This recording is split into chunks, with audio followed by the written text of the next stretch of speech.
এটা অবিশ্বাস্য কিভাবে সম্ভব একটা সাদা কালো ফটোকে মাত্র এক ক্লিকে রঙিন বানানো। ওয়াও! হ্যালো বন্ধুরা, কি অবস্থা? সবার কেমন আছেন? সবাই আশা করি সকলে অনেক ভালো আছেন। গুগল থেকে আমি কয়েকটি সাদা কালো ফটো ডাউনলোড করেছি এবং পরীক্ষা করার জন্য আমি নিজেও একটা ফটোকে সাদা কালো করে নিয়েছি। তো চলুন আজকে আমরা এই সাদা কালো ফটোগুলোতে কালার নিয়ে আসি। এটা অসম্ভব মনে হলেও আজকে আমরা এটাকে সম্ভব করব জাস্ট এক ক্লিকে। এই কাজটি করার জন্য আমরা একটি অ্যাপ্লিকেশনের সাহায্য নেব। অ্যাপ্লিকেশনের নাম হচ্ছে ফটোল্যাব। অ্যাপ্লিকেশনটি আমরা ওপেন করে নিলাম। এখান থেকে এডিট ফটোতে ক্লিক করব। অ্যাপ্লিকেশনটি ওপেন করার পর এডিট ফটোতে ক্লিক করতে হবে। এখান থেকে আমরা একটা সাদা কালো ফটো নিয়ে নিচ্ছি। তো আমি এই ফটোটি নিয়ে নিলাম, জাস্ট একটা ক্লিক করব। দেখুন এখান থেকে কালারাইজ এই অপশনটিতে একটা ক্লিক করব।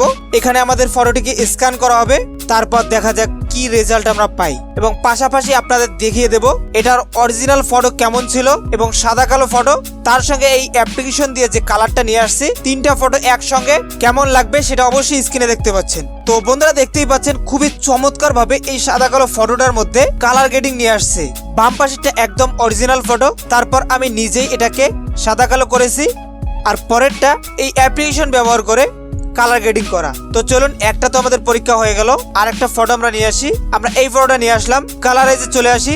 ওকে বন্ধুরা দেখতেই পাচ্ছেন, মানে অবিশ্বাস্য, আমার বিশ্বাসই হচ্ছে না এরকম একটা ফটোতে এই কোয়ালিটি কালার নিয়ে আসবে। অস্থির!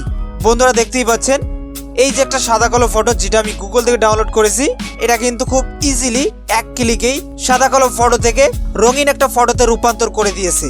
তো আমি জাস্ট এখান থেকে ফটোটিকে সেভ করে নিচ্ছি। আর বলে রাখি এই ফিচারগুলো পেইড। যদি এই ফিচারগুলো উপভোগ করতে চান তাহলে অবশ্যই অ্যাপ্লিকেশনটি কিনে ইউজ করতে হবে। আর আমার কাছে প্রমোশন আছে, যাদের লাগবে অবশ্যই নক করবেন। তো এই ছিল ছোট্ট একটা ভিডিও। যদি ভিডিওটি ভালো লাগে অবশ্যই লাইক করবেন, যারা চ্যানেল নতুন দর্শক অবশ্যই সাবস্ক্রাইব করবেন। তো সবাই ভালো থাকবেন, সুস্থ থাকবেন, বাই বাই।